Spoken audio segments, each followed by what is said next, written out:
cloud. So what kind of weather could Blue think is coming with a cloud? Yeah, maybe. But, we better... A cloud. A cloud, right. And now our second clue is a drop of water. So what kind of weather do you think Blue thinks is coming with a cloud and a drop of water? Yeah, that's a good idea. But, you know, we should probably find our... And our clues are a cloud, a water drop,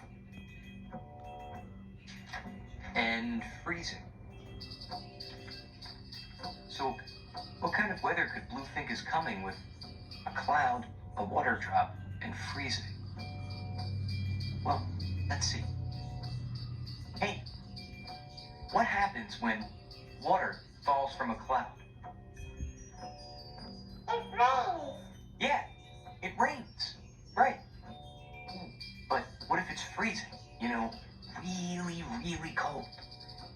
Well, what kind of weather comes when it freezes?